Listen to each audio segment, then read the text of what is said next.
Renda, officially speaking, is a senior fellow and director of the program on Track 2 Dialogues at the Middle East Institute and the non-resident fellow of the Foreign Policy Institute at the John Hopkins University School of Advanced Studies. But to say this, I believe it's not enough, because I want to say that we have been working together for many, many years in the Regional Conflicts Task Force in the framework of the Dartmouth Conference under Hal Saunders, and these were absolutely unforgettable years. I'm happy, as I said, that Rэнda Slим is with us today. It's a great honor for us, and she will have a presentation on the evolving Turkish-Iranian competitions in the Mashrique, mostly in Syria, Lebanon, and Iraq. So the floor is yours. Welcome. Thank you, Irina. I mean, you are a dear friend, and many in the audience, I can see, you know, few faces in the audience are also dear friends and long-standing friends, you know. So in a way, I'm feeling like I'm joining part of my family here. So, so that's an honor also for me to be asked to speak with you today, and I look forward to the question and answer session, and more for me to learn from you guys. You are all great experts in the region, and I think this is a topic, you know, the Iranian-Turkish rivalry, enduring rivalry in the Mashriq, that is increasingly of interest to me. And so I think hearing also your perspective will enrich my perspective and my ongoing research in this area. And what has struck me is the paucity of academic research, at least in the English-speaking world, on this particular topic, especially when it comes to the Mashriq. I'm pretty sure there are lots in the Arabic-speaking world, maybe, and I'm assuming you guys tell me in the Russian-speaking world. But in the English-speaking world, I mean, there are few seminal papers, in my opinion, that have really discussed this topic in detail, but not only in the Mashriq, but also in other arenas of competition between the two countries, the Caucasus, Central Asia, specifically Gareth Jenkins' 2012 seminal paper, in my opinion, and the title is so, I mean, I should have used that title. And the title of his paper is Occasional Allies, Enduring Rivals. And I think this is a perfect description of this relationship between Iran and Turkey. And has been the case historically, you know. It started with the competition between, you know, the Persian and the Ottoman empires, and went through phases. And the other academic paper I highly encourage is a recent chapter by Meliha Altunitschek, published in a recent book in 2020 on this rivalry, you know, and she goes through like 6 phases of this rivalry, and it's a fascinating analysis in terms of the different factors impacting it. What I'm going to do, and I hope I'm not going to get disconnected, I'm going to try to bring up to the screen my notes, right? And then, and I don't think it will affect the camera. Does it affect the camera at all, right? No? Hello? Hello, everybody? It doesn't. It doesn't. Okay. So let me go. So the way I look at it is that the primary determinants of relations between Turkey and Iran. So before I go into it, so what I'm going to do is talk in general about the determinants of this relationship, talk about the elements of this rivalry in the Middle East, you know, and then talk about 3 moments or 3 moments, I think, which are very transformational in the Middle East. And that's the AKP rise to power in 2002 and how this was seen, you know, by Iran in terms of its rivalry and competition. The 2003 US invasion of Iraq and how it affected the balance of power between the two. And then thirdly, the Arab uprising of 2010, 2011, and again, their impact not only on the regional politics, but also their impact on the rivalry between the two countries. And then end, if we have time, or we can leave it to the question and answer session. Irina, you tell me, make sure to intervene when you need me to stop. I'll just stop right there. maybe end with a discussion of where I see this, how I see this affected going forward by what happens in the US elections next November, I mean, in 8 days from now. So the primary determinants of relations between the two countries have been, are, and are likely to remain geopolitical and ideational. Historically, the two countries are two of the biggest former empires of the Middle East. They were never colonized as two nation states and are recently two of the major regional powers. The two parties have always been competing to enhance their relative positions in the dyadic relationship, as well as in different regions. As two contending regional powers, both competed for status and influence in their neighborhoods, namely the Middle East, Central Asia, and South Caucasus. In the Middle East, the rivalry intensified, especially in the 2000s, with the post-2003 environment, presenting opportunities for both countries to expand their influence in the region. Domestic politics and great power competition in the region, primarily US and Russia. I don't know about China, but there is possible in the future, definitely we need to talk about China, adding China to the mix. So the domestic politics and great power competition affect the balance of power in the dyadic relationship, leading to escalation or de-escalation at different times in the rivalry between Turkey and Iran. Or domestic politics in each country also, we have seen at different stages affecting this dyadic rivalry. On one hand, the more the rivalry becomes part of domestic power struggles, the higher the chances for rivalry escalation. On the other hand, the more the divisions among domestic political actors over how to deal with the threats posed by this rivalry, the higher the chances for rivalry de-escalation. Great power competition in the region can create both push and pull factors between the two rivals. In Syria, it has created fragile rapprochement, which is often upended whenever one party seeks to expand its influence, as we have at the expense of the other. US sanctions policy against Iran on its nuclear program also created on and off rapprochement between the two, primarily because Iran needed Turkey's economic lifeline, and secondarily because Turkey saw in the rapprochement with Iran another opportunity of imposing itself as the regional broker of disputes. And we have seen that in its attempt to break a nuclear deal between US and Iran in 2009. In the Mashrique, we can discuss 4 elements of this rivalry between Turkey and Iran.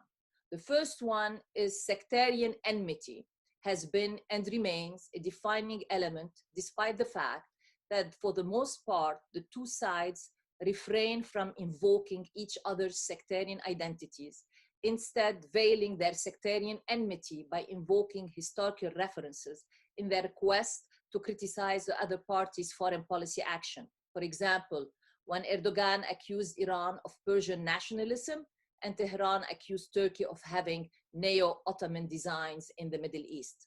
Second elements, it contains elements of cooperation, primarily in the security realm, with the two countries sharing intelligence and occasionally coordinating military operation against the PKK and its regional branches, particularly PJAK, which is the Iranian offshoot of the PKK.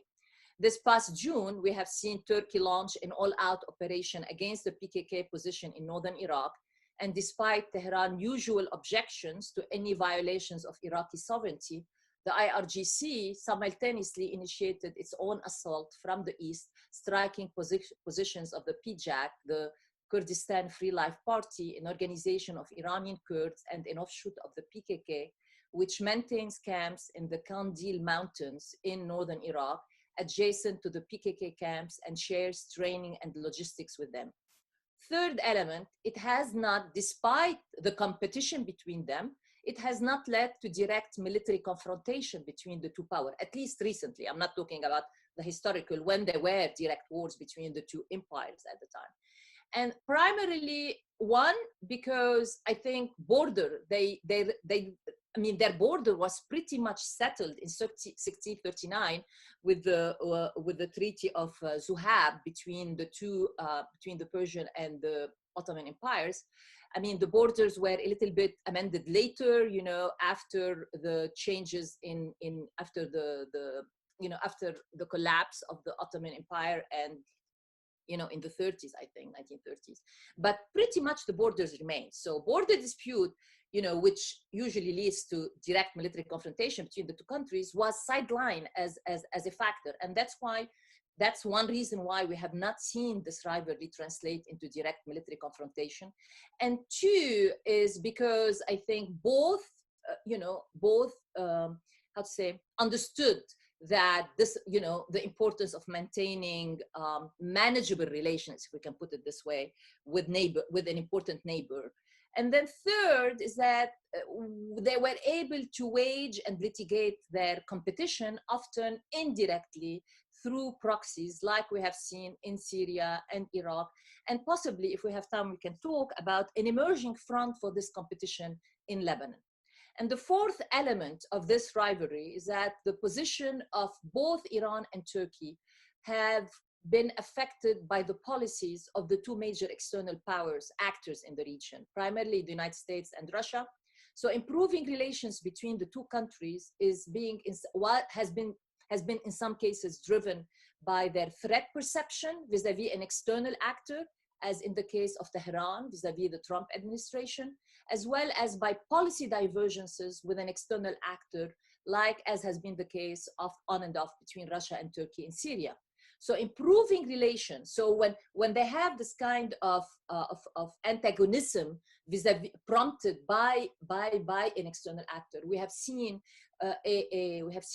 temptation in a way, or we have seen both countries tempted to improve, to enter into a rapprochement with their competitor and with their rival, and the choice in a way of engaging in this rapprochement becomes in a way a logical choice under these conditions. But often it has a tactical objective, not a strategic objective in terms of affecting the structural nature and determinants of the relationship and the rivalry between them. In Tehran, the reaction to the AKP election victory was ambivalent, despite the public enthusiasm expressed by Iranian officials for Turkey's Islamist movements. Privately, attitudes continue to be primarily shaped by a century-old combination of political rivalry and sectarian antipathy, rather than a sense of ideological affinity. In addition, the Iranian regime, ostensibly purely religious ideology, had always contained a strong element of Iranian nationalism. Many in the AKP, both of them in a way have used Islamic ideological affiliation, particularly Islamic rhetoric in support of Islamic causes like the Palestinian cause. They use them often in a way. They instrumentalize these causes in the service of their respective aspiration to the status of a regional political power. And both of them have engaged in this kind of approach. So you have on one hand, you know, especially with the AKP election victory, you have on one hand an Iran that is looking at Turkey with some kind of in a way, trumping its ideological affinity on the Islamic front, and looking at Turkey in some kind of a disdain, you know, for the culture, for the country's cultural underdevelopment, and at the time submissiveness to the West. And then you have in the AKP, on the other hand, harboring similar ambitions toward Iran, although unlike Iran, their ambitions were infused with Ottoman rather than Persian nostalgia, and with a Sunni rather than a Shia sectarian hues. So as a result, an Islamist regime in Ankara, which became confident over time, you know, especially after 2007, proved ultimately, as Tehran, you know, I think expected, not to be a partner, but rather a rival in the Middle East writ large, but particularly in the Mashriq. In Iraq, while both countries in 2003 were unhappy about the US invasion and the US presence in Iraq, and shared concern about the possibility of establishing a Kurdish state in the north of the country, the invasion presented Tehran with much more than Turkey, with an opportunity to expand its influence in the country. The US invasion in 2003 shifted the balance of power between the two countries in favor of Iran by removing the latter's arch enemy in Baghdad and establishing a Shiite-led political order in the capital, an order on which Tehran was prone to have a lot of influence, given the principal political actors involved, and many of whom sought refuge in Iran during the Saddam year. In 2003 and shortly thereafter, Turkey tried to counteract Tehran's increasing influence through its support of the Iraqi-Turkmen front, which, to be very honest, turned out to be, not a factor in electoral politics. Support for the Iraqi Islamist Party, affinity between AKP Islamism and Iraqi Islamist Party. Sunni leaders like al-Mujayfi, especially in Mosul, an area which used to be an autonomous province, and where there are still family links between Turkey and Mosul, as well as establishing links with independent Shia parties, even establishing a consulate in Basra, where it has had no prior political and economic interest. Ankara also doubled down in its relation with the KDP and its economic investments in the KRG. The KRG referendum, interestingly, in 2017, brought Iran-Turkey together in opposition of the referendum results, showing once again the issue which time and again seemed to bring together the two countries in joint action, and that is the possibility, that is the fear or the concern they have of an independent Kurdish entity close to their respective borders. The Arab uprising of 2010-2011 fueled the dyadic rivalry, but in my opinion, in an opposite direction, giving, unlike the 2003 US invasion, I think the Arab uprising gave a boost to Ankara and Ankara's presence in the influence in the Arab region and in the Mashrique. They hoped that the new regimes, particularly in Egypt, would be closer to the AKP government and would consider, Ankara hoped that the Arab uprising gave it an opportunity to increase its influence, that the new regime, the MB regime in Egypt, would be close to the AKP government, and it was. And on the other hand, Iran also tried to appropriate the uprising, claiming they were very much in line with the Iranian revolution, which was an Islamic revolution. However, claiming they were very much in line with the However, I think while correctly Iran, interpreted the Arab uprising to be influenced by an Iranian revolution, but I think the regime pinned it to the wrong Iranian revolution. And in fact, that's one of the least understood aspects and studied aspects of the Arab uprising, is the influence of the 2009 Green movement in Iran on the Arab uprising. And based on my conversation with activists at the time, this had a lot, that movement had a lot of impact in terms of their thinking, in terms of their organization, in terms of lessons learned. And I don't think there has been enough academic research on that.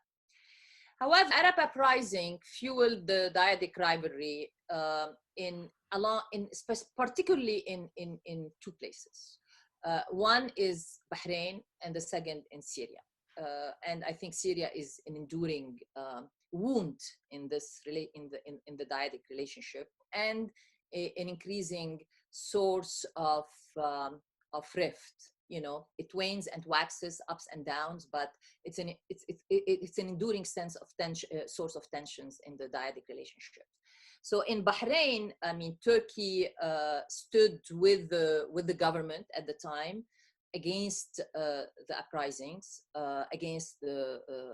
and siding with a basically Sunni minority regime against a Shia majority-led uprisings. And for Tehran, the contrast with the AKP support for uprisings by Sunni majority population in other parts of the region was regarded as proof not only of Ankara's hypocrisy, but also of its enduring sectarianism. For Turkey, they looked at the Bahrain uprising and Iran's support of the Bahrain uprising of Iran trying to expand its influence in the Persian Gulf. And that's something that they really, at the time felt that this was upsetting the power balance between the two. Syria was the other fault line in the relations between Turkey and Iran. Erdogan invested a lot of time in cultivating personal relations with the Assad family. The same goes for other Syrian members in the AKP. They tried to convince Bashar of engaging in reforms, divesting his relationship with Tehran and Hezbollah. When this failed, Ankara turned against him. For Ankara, the uprising in Syria was a continuation of the Arab Spring and a suppression by yet another dictator. Tehran's narrative of the uprising could not be more opposite than that of Tehran. It characterized the events in Syria as another regime change effort by outside powers led by the United States and its allies, including GCC countries, Turkey and Israel. As the war dragged on in Syria, the rift increased between the two countries, which were now fighting each other indirectly through their respective proxies on the ground. US and Russian policy, and I come here to one of the elements I mentioned earlier, which is the role of external actors in affecting the balance of power and in fueling or de-escalating that rivalry.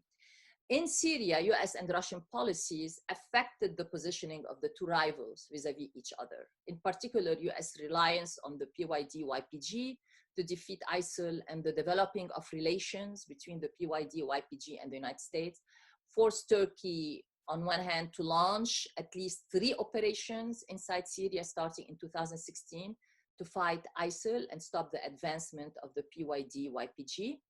And this operation also, on the other hand, it forced Ankara to mend fences with Russia, opening the way for the general improvement of Russia-Turkey relations vis-a-vis Syria, where their interests converge around the objective of minimizing Iranian influence in Syrian affairs. Through dialogue and negotiation platforms such as TANA, Russia forced Iran to work with Turkey, succeeding in scaling down tension between them. However, the rapprochement that Russia often engineers between the two countries in Syria, as I said earlier, has been on and off. It is fragile, often of a tactical nature, done in reaction to policies of external actors, in this case, the US, and not anchored by a transformation of their threat perceptions vis-a-vis each other and their ongoing attempt to limit each other's influence in Syria, but also in the larger neighborhood. They both countries, Iran and Turkey, want US forces to leave Syria, though for different reasons. Their objective, however, from each side is to ensure that such departure, when it occurs, does not create an opportunity for their rival to expand its influence in Syria. Since 2012, this competition has been, has regularly upended rapprochement. Occasionally, they succeeded in compartmentalizing their relation and continue cooperation, especially in the energy and economic field.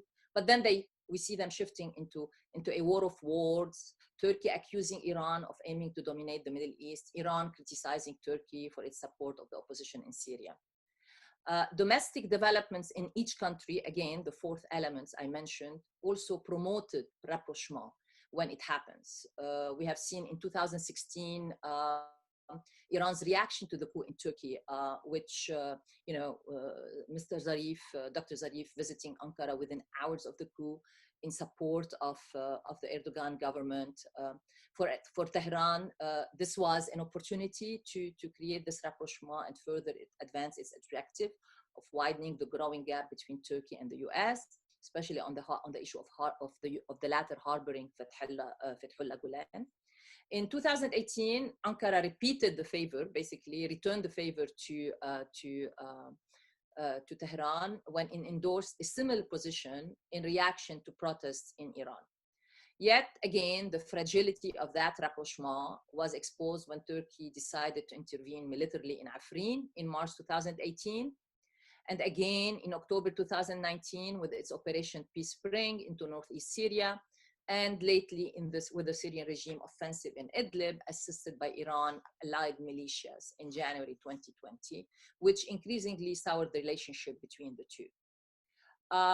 In June 2020, recently, we saw the pendulum swing again in favor of rapprochement when the Iranian foreign minister declared Tehran support for the Turkey-backed government in Libya, the GNA. And on the same time, on the same day, we saw this simultaneous launch of assaults on the PKK and the PJAK in northern Iraq.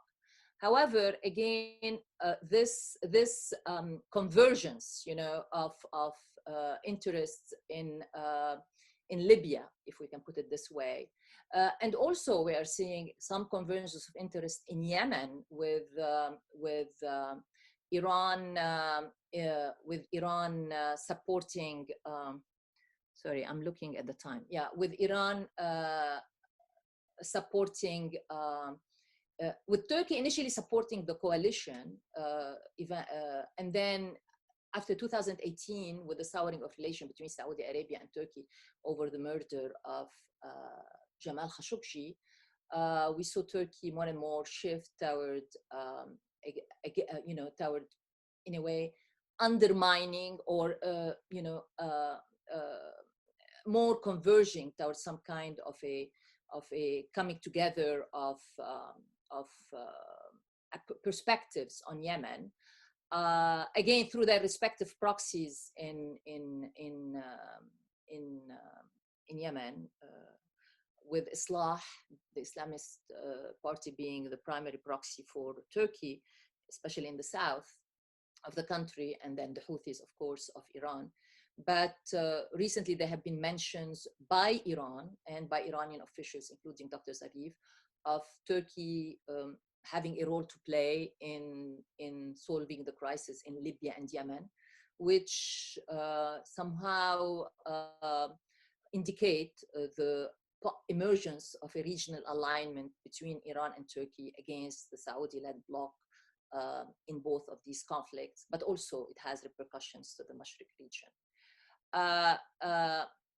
Why? I mean, we have also other regional factors that have bolstered the rapprochement between the two. We have, both countries still harbor high level of skepticism, hostility toward the US role in Syria. They have also shared concern about the growing threat that the PKK and its regional offshoots represent to them. Unified position on the Qatar embargo, shared animosity toward the regional axis grouping, Abu Dhabi, Britain, Israel, Egypt, Jordan, and Saudi Arabia. And now we can add Sudan to the grouping, to the latter grouping. But again, this realignment with Ankara, whether in Libya or Yemen, against Riyadh, is more tactical and, in my opinion, driven by an interest of Iran, which has remained enduring also, of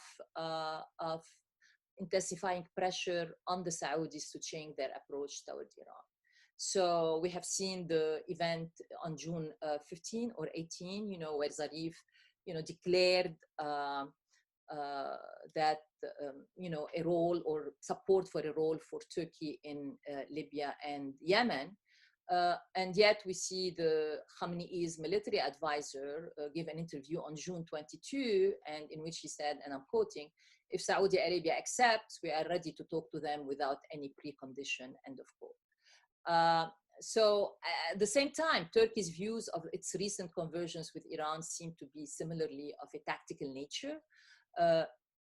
Iran's diplomatic support for the GNA not only helps legitimize Ankara's intervention in Libya, but also can pave the way for eventually a solution for Turkey in Syria, especially in Idlib, because despite the March 5 ceasefire agreement between Turkey and Russia and Idlib, I think Turkey realizes that the status quo in Idlib is not sustainable in the long term.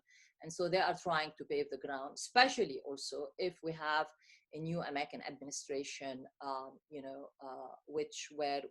where it's expected that it's going to have very tough relations and very tense relations with Ankara going forward.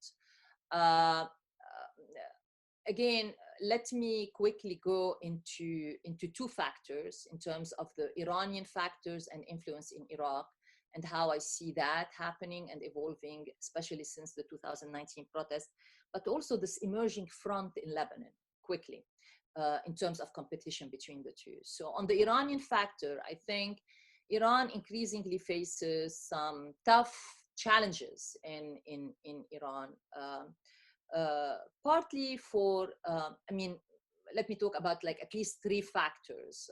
I think, or let me step back and say, so, I mean, Tehran's takeaway from the October 2019 protests, which were led and pretty much, you know, organized and supported by primarily the Shiite communities in Iraq, basically left them with this realization that they cannot rely on having only a government in Baghdad, you know, to safeguard their interest in Iraq, and to prevent Iraq from ever again to emerge as a threat to the homeland security in Iran, which has always been an enduring interest of, concern and source of threats for Iran. So I think they are going to be doubling down going forward on the Shiite militias, particularly those that are very loyal to Iran, formed by Iran, funded by Iran, and ideologically loyal to Iran, particularly Asa'ib Ahl al-Haq, Harakat al-Nujaba, Kataib Hezbollah. Better, not as much, but I think these three. And then you have now new offshoots that are appearing, but they are very small. But these are the three major ones, particularly, and they are going to double down, as I said, particularly because they feel that the political order or the government in Baghdad is not enough to prevent that threat from re-emerging again. But in doing that, I think it creates opportunities for other actors, particularly Turkey in this case, to make inroads, and Saudi Arabia also to make inroads, due to three factors. One is that these militias are increasingly unpopular within the majority of the Shiite community. I mean, they have, of course, their supporters, which is a small group, I mean, which is a small percentage of the community. But these militias really are increasingly unpopular. The whole idea of weapons outside state control is increasingly becoming an unwelcome idea across Iraq, but particularly among the Shia. Second factor is that, unlike with Hezbollah in Lebanon, I think Iran has yet, and I think it's going to be increasingly difficult for it to be able to bring this group under a common leadership. I mean, the demise of Al-Muhandis, who was killed with Qasem Soleimani on January 3, was more of a blow, in my opinion, to Iran's project in Iraq than even the death of Soleimani. Because he was the one who was at the time starting to work on this framework to bring these militias under, you know, a command structure, and as is the case with Hezbollah in Lebanon. And that's the problem, is that the problem is the division inside these militias among them and inside each of them, which further aggravates the unpopularity of their presence and their project among Shia. And then third, unlike Lebanon, in Iraq, you have the Marja'iyya, you have Sistani, but also the Marja'iyya of Najaf, which in my opinion will endorse similar position to Sistani even after Sistani's passing away from the scene.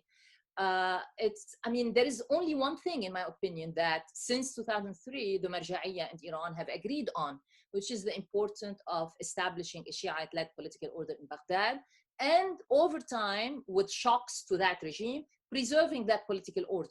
That's one thing that, and in fact, one of the factors supposedly behind Iran's push on the militias to seize their attack on US embassy and US assets after Pompeo ultimatum to Iraq is this fear of how continued attacks by these militias, you know, can threaten the survivability of the regime, while at the same time Iran remains committed to this project of, you know, driving US forces out of Iraq. I think that's going to continue.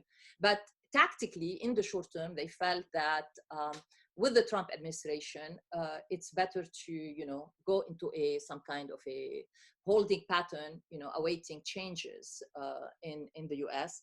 And out of fear for the preservation of the regime. So I think these three factors are going to be a permanent characteristics of the the Iranian, how to say, permanent challenges to the Iranian presence in Iraq. And that's going to make, that creates, in my opinion, opportunities, as Iran is bound to make more mistakes going forward, and it's going to make more mistakes. It's going to create opportunities for Turkey through economic links, through, you know, the KDP, to, you know, again seize an opportunity in Iraq, which until now it has not had.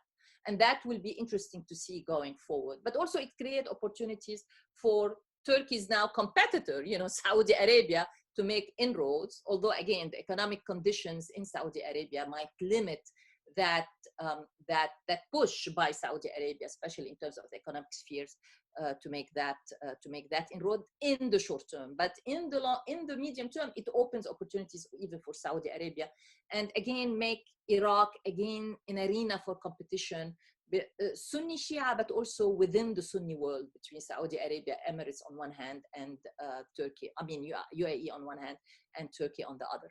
Now, let me quickly again talk about Lebanon. We are seeing an emerging front in Lebanon, fueled by two factors. The exit, in a way, of the old Sunni powers in Lebanon, meaning the old Sunni power, meaning Saudi Arabia, since the coming to power in Saudi Arabia of King Salman. MBS does not see, you know, interest for Saudi, major interest for Saudi in Lebanon anymore. Rescinded the package of military assistance that was promised to Lebanon by King Abdullah, $3 billion of weapons. And also we are seeing across the Gulf, in a way, an emotional link that has always existed between the rulers in many Gulf countries, not only Saudi Arabia with King Abdullah and before him with King Fahd, but also with the late Emir of Kuwait.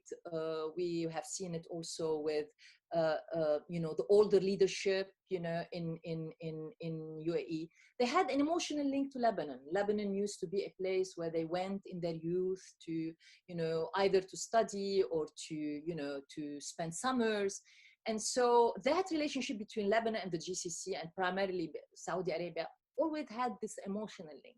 The new crop of leaders in the Gulf do not have that emotional link. For them, they did not spend their youth in Lebanon. They spent it in London, they spent it in Cannes, in Italy, Sardinia. And so they don't have, I mean, there are still networks, you know, in Lebanon, which are still preserved. And that's important element of any kind of power projection, is the networks on the ground you have cultivated over time, which Turkey, by the way, does not have yet in Lebanon, is cultivating in Lebanon. Iran has through Hezbollah. And so I think the exit, or somehow the disinterest totally that we are seeing in the GCC vis-a-vis Lebanon and vis-a-vis, you know, engaging in Lebanon, especially helping it after the port blast, has created an opportunity for Turkey to make inroads, particularly with the Sunni community, which has been the primary target audience of the GCC, Largesse and GCC, and the site of GCC networks. So we saw the vice president of Turkey rush to Beirut after the blast. We are hearing of bids by Turkish companies to rebuild the port of Beirut. But more importantly, what you are hearing from Sunni leaders in Lebanon is now a serious look at, they are taking a serious look at Turkey as being their new Sunni protector, you know, vis-a-vis Hezbollah. And there are talks of possible formation of a, how to say, the core of a Sunni militia in the north of the country, recruitment of fighters, Sunni fighters, who fought in Syria with the Syrian opposition, returned home to the north of the country, and formation of that Sunni militia as a counterweight to Hezbollah. That creates a new arena for competition between Turkey and Iran in the Mashrique. It's still a budding process, but it's something that we need to follow going forward. You look, I'm going to, I have one more section on how this rivalry, or how each of these countries will fare under a Biden administration going forward versus a Trump administration, and how, again, an external power might affect this rivalry. But I'm going to stop here and leave it for question and answer session. Thank you very much for listening. Thank you, Renda, for the fascinating presentation. It's really a very complex issue because we tend to look at it more often as a sort of rivalry only, and we don't often take into consideration the fact that there is a tactical alliance, as you put it. So I'm sure there will be many questions, and so the floor is open for everyone who wants to ask a question, please. Alexei. Thank you very much. Thank you very much, Randa, for your presentation. My name is Alexei. I have a very brief question. We usually analyze recent developments in Ankara foreign policy as neo-Osmanism or pan-Islamism, etc. And in this regard, I have a question whether do you see does Ankara has any leverage to influence internal politics in Iran, like Iran is using Shia proxies in the region, or the United States use pro-democracy proxies in different parts of the world? Do you see some groups, organizations that Turkey uses to leverage internal politics of Iran? Thank you. Very, very interesting question, because that's something that, again, you know, is not well researched, in my opinion. And I think the primary, I mean, of course, I mean, the primary vectors I think Turkey can use is through Iranian who have established themselves, you know, in Turkey. You have, I mean, recently in 2009, I don't know, 5,000 units, apartment units were bought by Iranians, you know. So you have these really, so on one hand, the government, despite the rhetoric of rapprochement on ideological grounds, tactical rapprochement on some issues, you did not see that kind of, how to say, rapprochement, not rapprochement, but warming of ties, if we can put it this way, through official mechanisms. Whatever warming of ties happened, you know, on some issues was often engineered by the business communities in both countries, which had their own interest in advancing this relationship between the two, and also provide, again, through this relationship, an opportunity for Turkey to develop constituency inside Iran that is pushing for this rapprochement, but also pushing for maybe not emulation of the Turkish model, but pushing for a different, for different threats perception vis-a-vis Turkey. We have not seen yet Erdogan or the AKP, or at least I have not seen, and again, I'm a newbie to this field. I'm really learning as we go along, and talking to people as we go along. We have not seen that kind of leverage that Turkey has developed through business network with Iranian businessmen translate into political leverage inside Iranian domestic politics. Will it in the long term? Yes, but I stand to be corrected. But at least based on my reading of that, I think it remains, you know, mutual economic interest, but it has not yet translated into political leverage. And maybe the argument is, does Ankara want to do that? You know, because also we have to say that Iran pre-AKP used to try to influence Islamist political parties, its NGOs invested with promoting Islamist politics, you know, groups, individuals in Turkey, pre-AKP. We are not seeing that since AKP's ascension to power. Thank you, Randa. Any more questions? Irina, please. Irina Svistonova.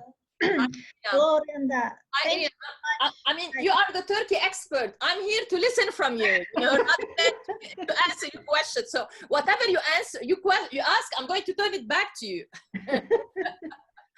Thank you very much for a very interesting presentation. I am very happy to listen to you on this topic. It was a marvelous presentation. And I have 2 questions to you, if you let. First of all, what do you think if the US leave the Iraq? Will it be an opportunity for Turkey and Iranian relations, or will it be a challenge for their relations? I mean, if the rivalry, if the Turkey and Iran will try to find some balance in this case, or will there be some kind of war for influence between Turkey and Iran? That is my first question. And the second question is, how do you estimate the factor of Israel for Turkey and Iran relations? You see that the deterioration between of relations between Turkey and Israel under Erdogan party. Do you think that it influenced in some state Turkish-Iranian relations?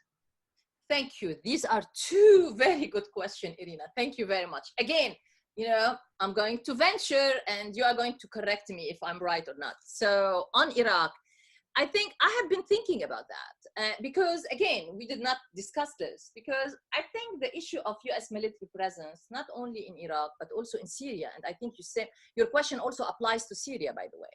The issue of US military presence in both Iraq and Syria is going to be hotly debated in a Biden administration or in a Trump administration.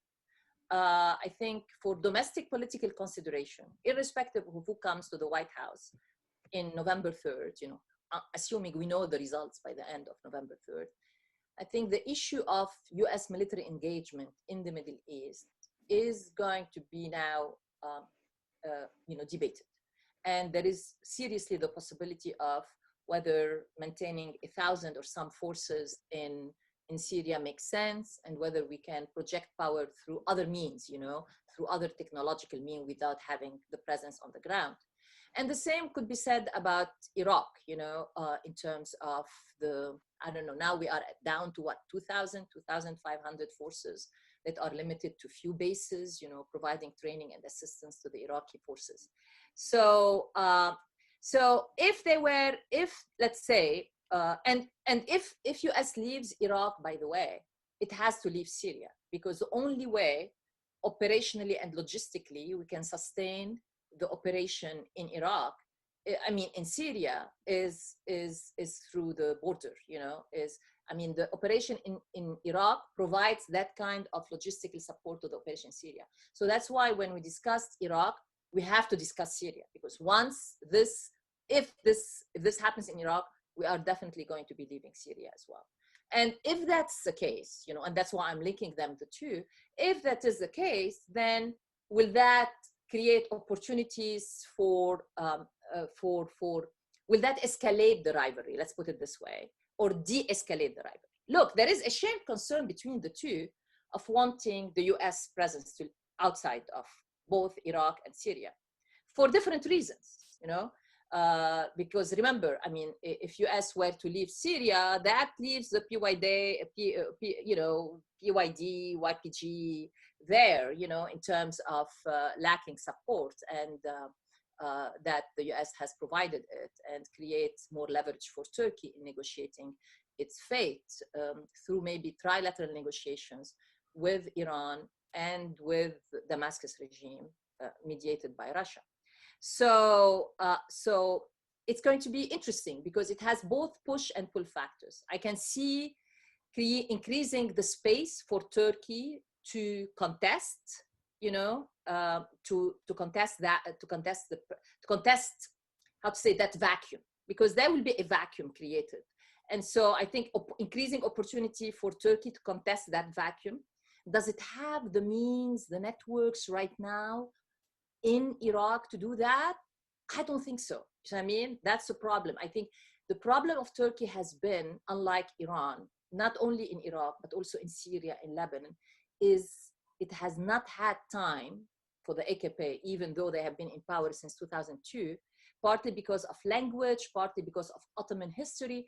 It has not had the ability, has not shown, has not invested time and effort in cultivating serious on-the-ground networks that can project power. I mean, they have influence, of course, through the militias, you know, through the Free Syrian Army in Syria, but that's a limited part of Syria. I'm talking about nationwide networks of influence, you know, people to people, business, civil society, government to government, but more the body politic to the body politic.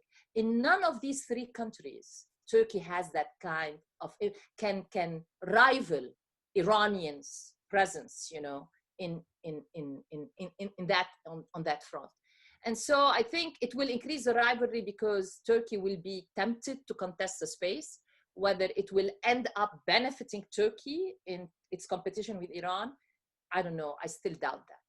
Now, in terms of Israel, again, this has been a shared factor, you know, ideologically, but, you know, their support, both of them, their support of the Palestinian cause, their antipathy toward Israel, is very much part of domestic politics, you know, to appeal to constituencies in both countries in terms of support of the Islamic cause.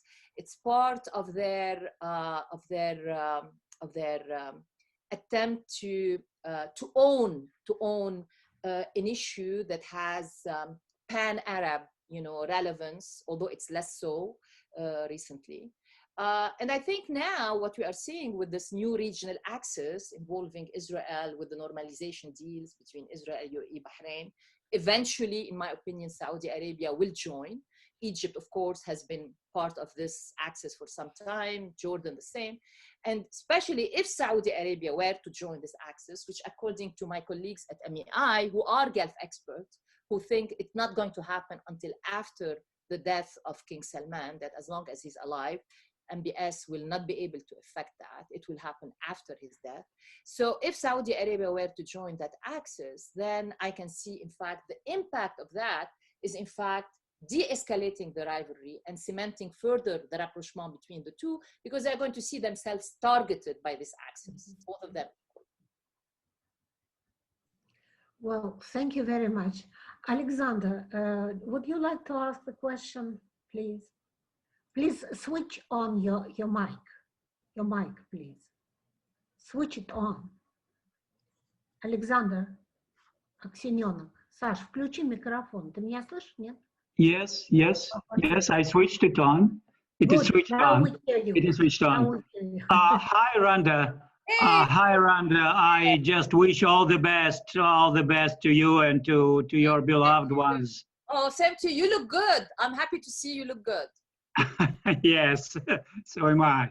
So am I. So my question is on the northeast of Syria. Could this part of Syria, you know,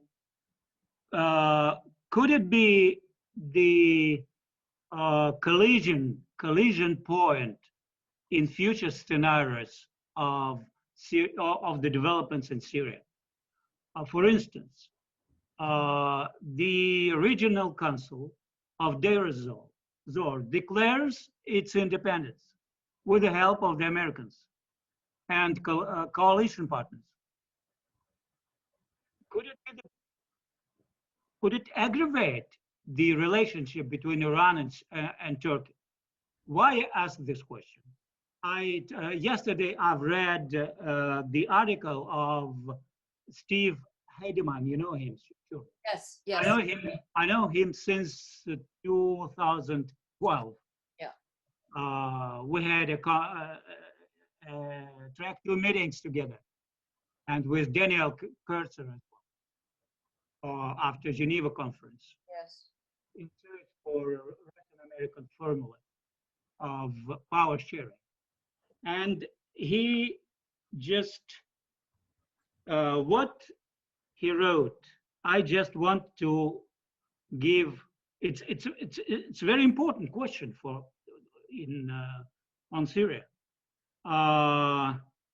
For instance, his proposal is just to questioning that external actors, implicitly or explicitly, recognize a local authority as representing a legitimate source of governance, extending elements of sovereignty to a local or regional actor whose legitimacy is rejected by the recognized sovereign government, can produce imposed or coercive forms of power.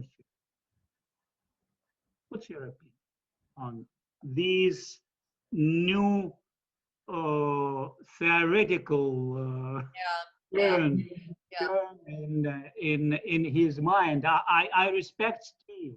I know him, and as a he's my partner, and I respect him. But I have a lot of questions on this. Look, I think. Look, Syria now has entered a no war, no peace scenario.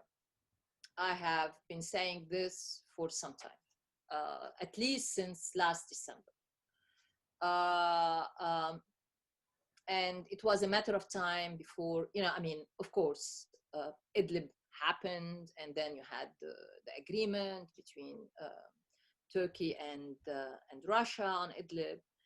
And pretty much the conflict lines are frozen in both the Northwest and the Northwest. But at the same time, I don't see, and I see the interest of all actors, including Iran, including Turkey, at least for the next 6 months, in maintaining the status quo. Partly because of the uncertainty of what's going to happen in DC, and a Biden administration will be pretty different in its approach to Syria. I have to say, it will be different in its approach to Syria on at least 3 levels. One, we have heard, I've been in conversation with Anthony Blinken, who is likely to be either the next national security advisor or the next Secretary of State. My hunch, it's more the former than the latter. So, Anthony Blinken on Syria has talked of the following.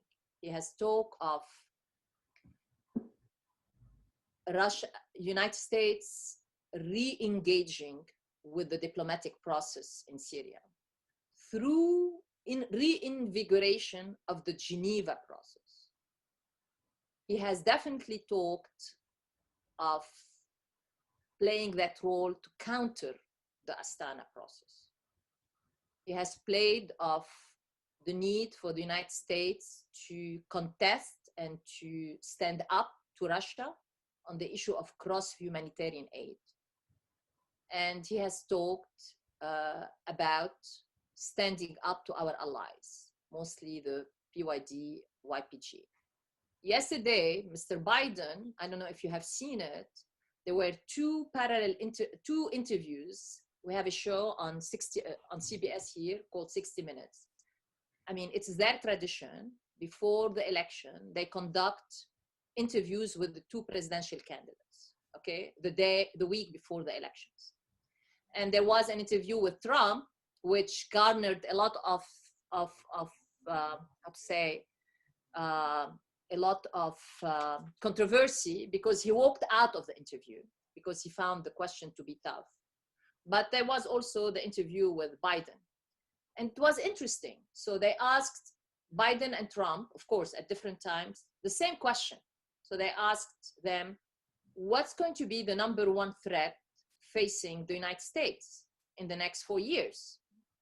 And Biden and Trump answered China, and Biden answered Russia. And so I think that kind of shift we are going to see going forward.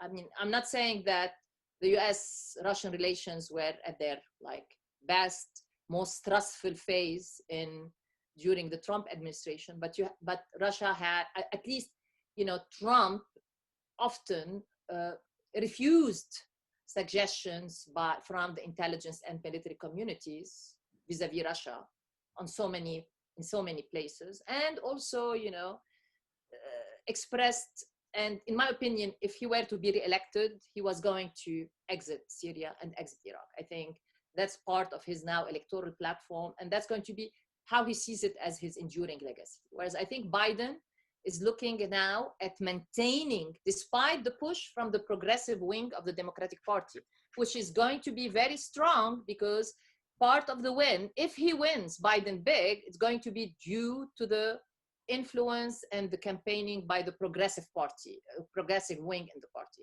So after the election, they're going to come back to him and say, you owe this presidency to us, partly to us. And so you have to, you know, and one of the issues, of course, priority is domestic, but one of the issues the progressive wing of the party has been pushing on for some time is to end this engagement of the United States in the Middle East, and primarily in Syria and Iraq. And so I think Biden himself would like to maintain, and Blinken would like to maintain the engagement in the Northeast, but because they see it as an important source of leverage in the political process, especially as they want to re-engage diplomatically in the search for a political solution. Trump does not see that kind. He does not see that kind of complexity. He does not care about it. The intelligence, maybe military community does. But as we have seen, you know, he sends envoy to Damascus to negotiate with Assad over the hostages, which I think Biden will do. Biden will engage with Damascus over the issue of hostage. There will be no US president who will not try to get US hostages to be released. But Biden will not send his envoys to Damascus. He will send them to Geneva. And the Syrian envoys can come to Geneva and they can negotiate in Geneva. That's the difference. I mean, it's a small difference. So in my opinion, you know, going forward, we are going to see the conflict frozen. It's more likely to be frozen than, and in fact, that is the best case scenario rather than more escalation and of the kind that you referred to. Thank you. Thank you. Thank We you, have a Randa. question, just a moment. We have a question from Nikolai Surkov. It's hanging in the chat, but probably Nikolai will ask it himself. Yes, thank you for the opportunity, Randa. I'm very glad to see you and to listen to your presentation. Thank you very much. So my question is mostly about the potential regional role of Iran, because now we see actually the rivalry of two external, let's say, or at least non-Arab players in the region, and they're competing each other. So do you think that they might become part of some kind of regional coalitions? Because now we hear a lot about some informal anti-Turkish coalition being formed in the Eastern Mediterranean. So can they use the Iranians as one more leverage to pressure the politicians in Ankara, or is still Iran too toxic as a potential ally or a partner? So what do you think about this? So will they be integrated in this, so to say, network of regional coalitions or alliances, or is it impossible? What do you think? Thank you. First, Nikolai, it's good to see you always, and happy to see you are doing well and you look well. Okay, this is very interesting question. First, I mean, I did not get into the issue of gas politics because it's a big issue in Turkish-Iranian relation.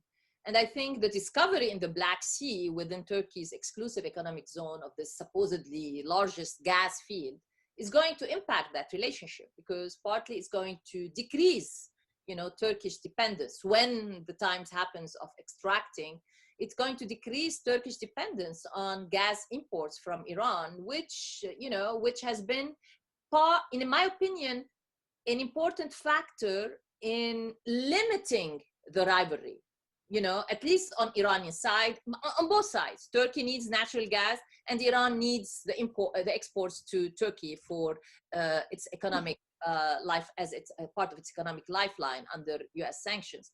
And so I think with Turkey, which Ankara has been now trying to seek more energy independence, with Turkey and this discovery in the Black Sea, I think we have yet to understand how this is going to impact the rivalry in terms of removing an element which has until now played a de-escalating factor in the rivalry rather than an escalating factor in the rivalry. And so, on the East Gas Med Forum, I think it is not an informal anti-Turkish. It's definitely an anti-Turkish forum, and it looks like one. It is like one. It is what drives it, and Turkey understands that very well. And I think the interesting factor going to be there because is going to watch, especially when it comes to the Iran dimension, is this negotiation between Lebanon and Israel over the delimitation of their maritime borders. I mean, these negotiations, okay, they were primarily driven by domestic political considerations, and they happened, of course, after after Hezbollah lifted its veto on this negotiation. Remember, this framework for the negotiation was already agreed upon was already, finalized through US shuttle diplomacy under Ambassador Satterfield by 2019. So, and we had recently this announcement of, an agreement between Israel and Lebanon on the framework for negotiation. So between 2019 and 2020, there was a veto placed on going to the next step after an agreement was already reached with US shuttle diplomacy on the framework for negotiation for I think 12 months, almost a year, due to a veto placed by Hezbollah on the negotiations. Now, when I probe further in Lebanon or in the US, what motivated that veto? They don't know. I mean, very few people told me why Hezbollah put that veto. Now the situation changed. The economic conditions in Lebanon created a new argument for the investment in the energy resources, offshore gas resources, hence the importance of delimiting this border, because most oil companies which are interested in this area, between the Lebanon exclusive economic zone and Israel economic zone, because this supposedly that border area is where there is most of the energy of the offshore gas resources. Most oil companies will not go there, will not invest unless that conflict is sorted out. So that's one driver. But the other driver is that basically Hezbollah and its ally were worried about the US sanctions on them and on their allies, and especially on the Christian allies, Gibran Bassil, the son-in-law of the president. And so they basically provided a carrot for the Trump administration, saying, okay, we'll give you the normalization, stop with your sanctions, because they were going to proceed with sanctioning Christian allies of Hezbollah. So I think it will be interesting to see how these negotiations proceed, because eventually, if they succeed, the idea is Lebanon will become part of the East Gas Med Forum. And if that's the case, then you are talking about through Lebanon, an inroad for Iran in that forum, which will be increasingly seen definitely by Turkey as being anti-Turkish. And so it's an evolving process, it's an evolving project, and definitely it has to be factored in the future, along with the gas finds in the Black Sea, in discussing how these impact the rivalry, escalatory and de-escalatory. Thank you. Any more questions, please? Yes, could I ask a question? Yes, Irina, okay, and Yelena, after Irina, Yelena, okay? Yelena, yes, thank you. I'm Yelena Savicheva. I represent the People's Friendship University of Russia, Moscow.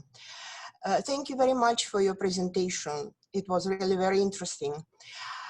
So you have mentioned that Turkey and Iran compete in various regions and sub-regions. And my question concerns the Red Sea zone, where the activities of regional and extra-regional actors have recently intensified. What do you think? Are Turkey and Iran getting into confrontation in this zone? First of all, I mean the African Horn. Well, so the Red Sea zone. Thank you. That's fascinating. I know. I mean, there definitely the competition on the Turkish Emirati side is pretty much, especially given the importance of the ports, and the influence of the zone. You know, I mean, I don't know how much Iran is getting into that, to be very honest. I really cannot answer you, but it's a very interesting question. And I'm going to look into it, but really I have not studied it. I have not studied it. It has not been, I mean, it's somehow outside the Mashriq region, but definitely I think you're right. The potential for rivalry there is going to, I mean, the rivalry is going to extend in different region and sub-region. So I don't know, if you know more, you can tell me. I would love to hear from you, but it's definitely a topic I'm going to be investigating and studying more. I cannot answer you now with any kind of informed opinion. Okay, thank you. Irina, пожалуйста. Irina, пожалуйста. Thank you very much for your very interesting talk. It is the first time I've listened to you, and I got real pleasure. The Nagorno-Karabakh conflict is in the limelight of attention now. And at first sight, we see that Iran declared its support of the territorial integrity of Azerbaijan, and Turkey backs Azerbaijan. So it might seem that their positions coincide. But Iran is watching the spreading of Turkey's weight around the region very attentively. And in your opinion, might there be any kind of red line which Iran will consider as a threat of Turkey's influence in the region concerning this Nagorno-Karabakh conflict? Again, this is not a region I have focused on. I really don't know. I think Iran is in a tough place on this issue, by the way, and particularly due to the Azeri, Azeri population, Azeri Iranian population, which definitely empathizes with Azerbaijan. Look, with Azerbaijan's position in this conflict. I don't know what is Iran's red lines at this point. I think its default option right now is to try to encourage diplomacy as much as possible.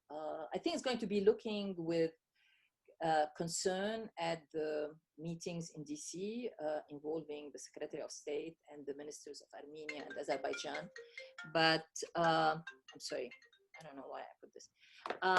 But it's going to be interesting to see. I mean, in a way, the US objective in Nagorno-Karabakh, as well as the Russian objective in Nagorno-Karabakh, is very much now converging with the Iranian objective in Nagorno-Karabakh, which is finding a diplomatic solution to this conflict as quickly as possible.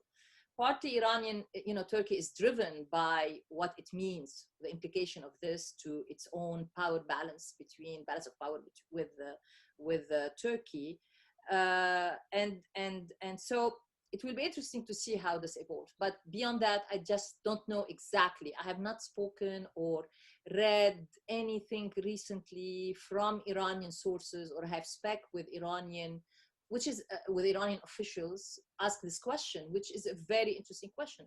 What is your red line in Nagorno-Karabakh? I don't know. What do you think? What do you think is the red line in Nagorno-Karabakh? I think that Iran is against any spreading of military conflict, of military actions. And well, you know that there were military exercises at the border, at the northwestern border of Iran. So I think this is the red line if the conflict spreads to the Iranian territory.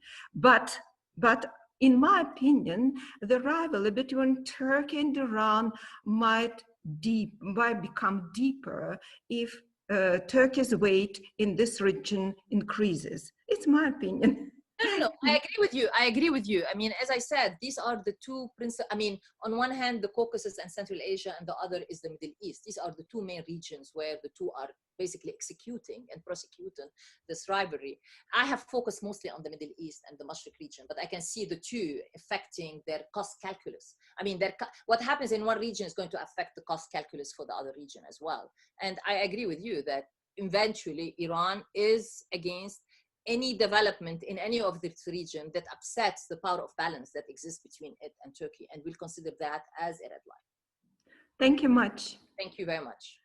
Thank you, Renda. The problem is that these two countries are almost everywhere nowadays. Yes, yes. So yes. It's something fantastic, you know, about spreading influence and forces and whatever. Correct. It's fantastic, but let's come back to the Middle East, Yes. actually. Are there any questions concerning these two countries in the Middle East, or just Middle East?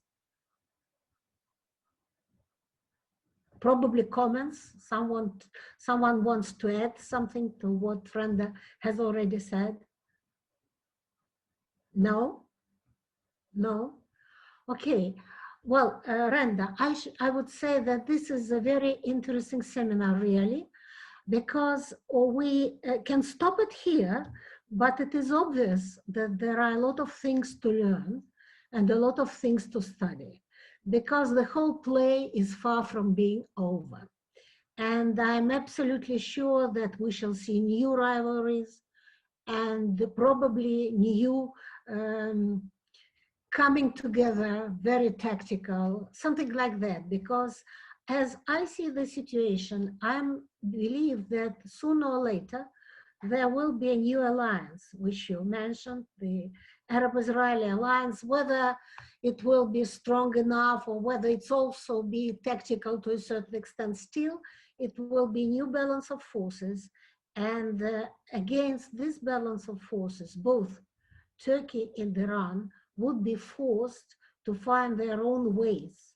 Correct. And it might turn difficult for both Correct. countries. Totally agree with you. Yes, totally agree with you. Yeah, I would like to mention that since we have agreements signed with your institute, Middle East Institute, Yes. we are very much looking forward to the next meetings, at least online.